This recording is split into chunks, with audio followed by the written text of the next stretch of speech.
بسم اللہ الرحمن الرحیم۔ ناظرین، جیسا کہ قبلہ امیر المجاہدین شیخ الحدیث و تفسیر حضرت علامہ مولانا حافظ خادم حسین رضوی رحمۃ اللہ تعالی علیہ، آپ کے وصال مبارک کے بعد آپ کے بڑے صاحبزادے جناب سعد حسین رضوی، اللہ رب العالمین ان کے علم و فضل میں مزید برکتیں عطا فرمائے، ان کو قبلہ امیر المجاہدین کا جانشین اور تحریک کا امیر چیئرمین مقرر کیا گیا ہے۔ اللہ پاک سے دعا ہے کہ اللہ پاک اس تحریک کو مزید برکتیں عطا فرمائے۔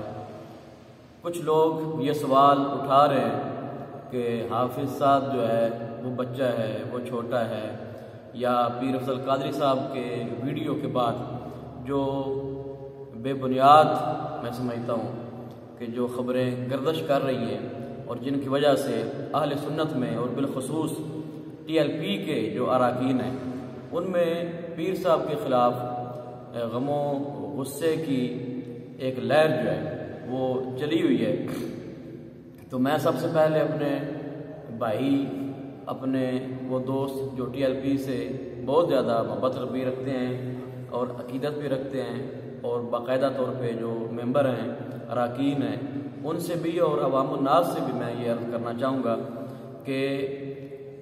سعد رضوی ہے کیا؟ آج کل بڑے بڑے خانقاہیں ہیں، بڑے بڑے سجادہ نشین ہیں، بڑے بڑے مشائخ ہیں، بڑے بڑے علماء ہیں، بڑے بڑے مدارس ہیں، بڑے بڑے مفتیان ہیں، بڑے بڑے شیخ الحدیث و تفسیر ہیں، بڑے بڑے لوگ ہیں، لیکن میں کسی کا گلہ بھی نہیں کرنا چاہتا، لیکن یہ سوال ضرور کرنا چاہوں گا کہ جہاں تک ہم نے سنا ہے، آپ نے سنا ہے، دنیا جانتی ہے کہ کوئی بھی پیر، کوئی بھی شیخ الحدیث، کوئی بھی مفتی، کوئی بھی کسی بھی بڑے سے بڑے یا چھوٹے سے چھوٹے ادارے کا سربراہ میرے خیال میں یہ نہیں کہہ سکتا کہ جس کا بیٹا ابھی 25-30 سال کا ہو، 20-25 سال کا ہو، اور وہ اس بات کا دعویٰ کرے کہ میں نے اپنے بیٹے کو اسکول بھیجا ہی نہیں ہے۔ میں نے خود اپنے کانوں سے سنا ہے اور اپنی آنکھوں سے دیکھا ہے وہ کلپ قبلہ امیر المجاہدین کا، کہ جس میں آپ نے یہ فرمایا ہے کہ میں نے اپنے بیٹوں کو تو اسکول بھیجا ہی نہیں ہے، اور یہ تعلیم دی ہے کہ بیٹا اگر ABC روٹی دے سکتی ہے یا ABC پڑھنے والوں کو روزگار مل سکتا ہے تو دارابا یاد رکھو، اگر تم پڑھو گے تو پھر بھی بھوکے نہیں مرو گے، اللہ پاک جو رزق تمہاری نصیب میں لکھا ہے وہ اللہ پاک تمہیں عطا فرمائے گا۔ تو میں یہ بات دعوے سے کہہ سکتا ہوں کہ جس والد نے اپنی اولاد کی ایسی مذہبی دینی خدمت کی ہو، ایسی تعلیم دی ہو، وہ اولاد کبھی ناکام ہو ہی نہیں سکتی۔ جس کو گھٹی میں خدمت دین ملا ہو، جس کو گھٹی میں عشق مصطفیٰ صلی اللہ تعالی علیہ وآلہ وبارک وسلم کا درس ملا ہو، وہ کیسے ناکام ہو سکتا ہے؟ وہ کیسے نشئی ہو سکتا ہے جس کی تربیت ہی ایسے لوگوں نے کی ہو، جو ہمہ وقت ایسے لوگوں کے ساتھ رہا؟ اور پھر امیر المجاہدین قبلہ کا یہ بیان کہ آپ نے سنا ہوگا، میں صرف آپ کو ریمائنڈ کروانا چاہتا ہوں، جو لوگ آج کل یہ چاہ رہے ہیں کہ سعد رضوی نااہل ہے یا اس کو پتہ نہیں ہے، یہ بات آپ کو میں بتانا چاہتا ہوں کہ قبلہ امیر المجاہدین نے ان کو صاحبزادوں کی طرح ایسے ٹریٹ نہیں کیا۔ ان کا باقاعدہ طور پہ وائرل ہے یہ ویڈیو، وہ فرماتے تھے کہ میں نے اپنے بیٹوں سے کہا ہے کہ بیٹا خادم رضوی کی اولاد ہونا یہ نہ سمجھ لینا کہ ہمارے لیے یہی کافی ہے کہ ہم خادم رضوی کے پتر ہیں۔ تو بھائی ان کے چہرے کو دیکھو، ماشاءاللہ، اللہ پاک ان کو اور عزتیں عطا فرمائے۔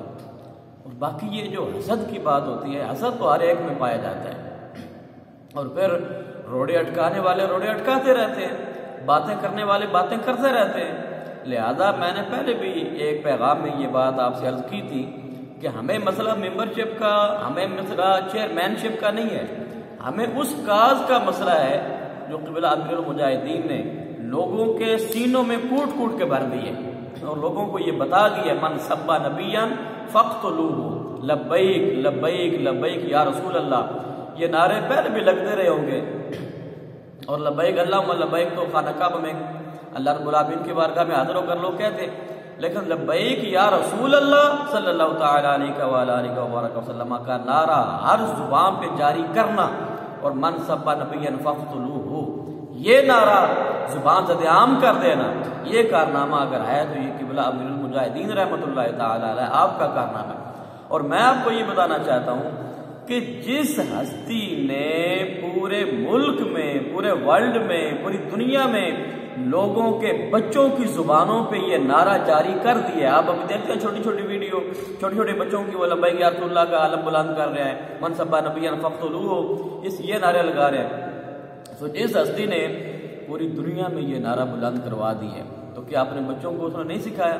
اور پھر ہم خود اس بات کے گواہ ہیں کہ فیض آباد دھرنے میں حافظ سعد حسین رضوی عام کارکنوں کی طرح میلے کچیلے کپڑے لے کر، بکھرے ہوئے بال لے کر، ہم نے خود آنکھوں سے دیکھا ہے کام کرتے ہوئے۔ تو وہی ہم کیسے کہیں کہ وہ نااہل ہے؟ ہم کیسے کہہ دیں کہ سعد رضوی کو پتہ نہیں ہے، جن کی تربیت اس گھر میں ہوئی ہے، جو ہمہ وقت اپنے باپ کے ساتھ رہا ہے؟ تو خدا را ایسی چیزیں جو ہیں ان سے پرہیز کریں۔ اور میں یہ بھی ساتھ ساتھ ضرور کہنا چاہوں گا کہ ہمیں کسی کو گالی گلوچ کی بھی ضرورت نہیں ہے۔ پیر صاحب نے جو بیان دیا ہے اس پہ کان ہی نہ دھریں، آپ اس کو آپ چھوڑیں۔ اگر کوئی بات ہے تو پیر صاحب کو چاہیے نا کہ وہ مجلس شورا سے رابطہ کریں، ان کے پاس جائیں۔ اور پھر اس سے پہلی بات ہوئی ہے کہ پیر صاحب خود دستبردار ہو چکے ہیں، آن ریکارڈ یہ ساری چیزیں موجود ہیں۔ انہوں نے کہا کہ میرا دل نہیں کام کرتا، میں بیمار ہوں اور میں تحریک کے ساتھ مزید وابستہ نہیں رہ سکتا۔ تو ایک بندے نے جب تحریک کو چھوڑ ہی دی ہے تو میرے خیال سے اب اس طرح کی باتیں پھیلانا یا شوشے اڑانا یا پروپیگنڈے کرنا، اس کا کوئی جو ہے وہ تک نہیں بنتا۔ تو حافظ سعد حسین رضوی ان کی تربیت قبلہ امیر المجاہدین نے کی ہے، اور ان کو خود درس ضامین پڑھایا ہے، اور وہ الحمدللہ۔ اور پھر یہ بات بھی آپ کو پتہ ہونا چاہیے، میں چونکہ خود جو ہے وہ چشتی صابری سلسلہ ہے، اور سارے ہی ظاہر ہے تحریک کے ساتھ جتنے بھی وابستہ ہیں تو سارے ہی کسی نہ کسی آستانے سے وابستہ ہیں۔ تو ہمیں اس حوالے سے بھی ہمیں تھوڑا سا پتہ ہونا چاہیے کہ جو صاحب سجادہ ہوتا ہے یا جو کسی بھی بزرگ کی جگہ پہ جس کو بٹھا دیا جاتا ہے، پہلے اگر اس میں کوئی چھوٹی موٹی کمی کوتاہی ہوتی بھی ہے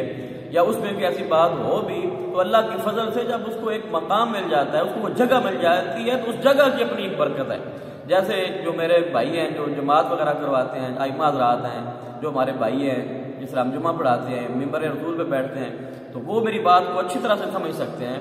کہ اکثر چیزیں جو بیان شروع کرنے سے پہلے ہمارے ذہن و گمان میں بھی نہیں ہوتی، ایسا نقطہ جو کبھی سوچا بھی نہیں تھا زندگی میں، ممبر رسول صلی اللہ تعالیٰ علیہ وآلہ وسلم، یہ اس کی اتنی برکت ہے کہ جب ہم بیان شروع کرتے ہیں تو ہر بیان میں کوئی نہ کوئی نیا نقطہ ذہن میں اللہ رب العالمین کی طرف سے ڈال دیا جاتا ہے، اور ہم وہ بیان کر دیتے ہیں، حالانکہ ہم نے پہلے سوچا ہی نہیں ہوتا۔ ہم تو پہلے بڑی چولہ بیانیاں اور سوچتے ہیں کہ یہ بیان کریں گے، وہ بیان کریں گے، یہ بیان کریں گے، لیکن جب اللہ کی طرف سے کرم ہونے لگتا ہے تو عین اس موقع پر بھی کوئی نہ کوئی چیز ہمارے ذہن میں آ جاتی ہے۔ تو میں یہ عرض کرنا چاہتا ہوں کہ ظاہر سعد رضوی صاحب نوجوان ہیں، اور ایک جوش بھی ہے، ولولہ بھی ہے، محبت بھی ہے، تو انشاءاللہ اللہ پاک ان کو کامیاب فرمائے گا۔ بزرگوں کی سرپرستی بھی تو ہے نا، وہ اکیلے ہی تو نہیں ہے نا، بزرگوں کی مجلس شورا ہے، ایک سرپرستی ہے، ایک باڈی ہے، آلریڈی سارا کچھ بنا ہوا ہے، صرف بابا جی گئے ہیں نا، تو بابا جی کی جگہ ان کے بیٹا آ گیا، تو ہمیں اس میں کیا تکلیف ہے؟ ہمیں اس میں کوئی تکلیف یا کوئی مسئلہ اس میں ہمیں نہیں ہونا چاہیے، بلکہ ہمیں ان کے ساتھ کندھے سے کندھا ملا کے چلنا چاہیے کہ جن کے بابا نے اتنی خدمت کی ہے وہ ہم سب کے بابا جان۔ اور پھر سعد رضوی کا وہ جو انداز ہے جو آپ نے دیکھا ہے کہ اسپیکر اٹھا کے وہ بات کر رہے ہیں، تو وہاں پہ ان کا جو لفظ تھا وہ میں آپ کو تھوڑا سا ریمائنڈ کروانا چاہتا ہوں کہ جو سعد رضوی نے یہ کہا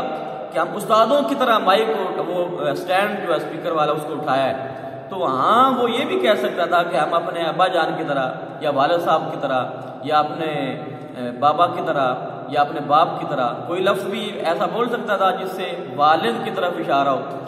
لیکن وہ جملہ اللہ نے اس کی زبان پہ جاری کروایا کہ ہم اپنے استادوں کی طرح وہ سٹینڈ کھڑا کرتا ہے۔ تو یہ سوچنے والی بات ہے کہ اس نے لفظ استاد کیوں بولا ہے، اللہ پاک نے اس کی زبان پہ استادوں کا لفظ کیوں جاری کیا ہے؟ اس لیے کہ باپ تو روحانی باپ سے استاد بھی ہوتا ہے، یہ بات ایک الگ ہے، لیکن اگر صرف والد صاحب کہتا تو والد صاحب کہنے کا تھا اسی کو حاصل ہے، اس کے بھائی کو حاصل ہے، لیکن استادوں کی طرح تو یہ آپ جانتے ہیں کہ علامہ خاتم حسین رضوی رحمۃ اللہ تعالی علیہ آپ بالواسطہ اور بلا واسطہ دور حاضر کے تمام علماء کے استاد ہیں، کیونکہ ان کی لکھی ہوئی کتاب تحسیر ابواب الصرف جو ہے وہ اہل سنت کے ہر مدرسے میں بطور نصاب پڑھائی جاتی ہے۔ تو کسی نے ڈائریکٹ اگر زانوِ تلمس طے نہیں بھی کیا، پھٹی کے اوپر بیٹھ کے ان سے فیض حاصل نہیں بھی کیا، تو اس کے باوجود وہ اگر اس نے تحسیر ابواب الصرف پڑھی ہے یا اگر کسی نے کسی مدرسے میں پڑھا ہے تو یہ پاسبل ہے ہی نہیں کہ وہ پاکستان میں بھی پڑھا ہو اور وہ کہے کہ میں خاتم رضوی کو جانتا نہیں ہوں یا میں ان کا شاگرد نہیں ہوں یا مجھے ان سے کوئی فیض حاصل نہیں ہوا۔ ہم تو خیر جب بچپن میں شروع میں ہم نے درس نظامی شروع کیا تو ابواب الصرف پرانی سے کتاب ہوتی تھی تو وہ ہم نے پڑھی، تو لیکن یہ ہے کہ تحسیر ابواب الصرف باقاعدہ طور پہ نصاب میں موجود ہے، اور اس بات پہ میں کریکولم کے حوالے سے، سلیبس کے حوالے سے، نصاب کے حوالے سے، چونکہ الحمدللہ میں نے امیڈ بھی کر رکھا ہے، پھر بھی کر رکھا ہے، تو اس پہ میں الگ بات کروں گا کہ تحسیر ابواب الصرف جو ہے یہ کتنا بڑا علمی خزانہ ہے۔ اس پہ میں پراپر ایک ویڈیو آپ کو دوں گا کہ اس پہ کتنا بڑا کام کیا جا سکتا ہے۔ ہم تو 2-4 الفاظ لکھ کے تو ڈگری لے لیتے ہیں، ایم فل کر لیتے ہیں، پی ایچ ڈی کر لیتے ہیں، تھیسس لکھ لیتے ہیں، لیکن تحسیر ابواب الصرف جو ہے یہ کتنے تھیسس ہیں، یہ کتنا بڑا کام ہے۔ اس پہ میں الگ آپ کو انشاءاللہ باقاعدہ طور پہ ویڈیو آپ کو بنا کے پیش کروں گا، اور میں اس میں بتاؤں گا کہ تحسیر ابواب الصرف جو ہے یہ کتنا بڑا کام علامہ صاحب نے کیا ہے۔ تو اللہ پاک ہمیں اس مشن کو قائم رکھنے کی، ان کے ساتھ چلنے کی توفیق عطا فرمائے، آمین و ما علیہ الا البلاغ۔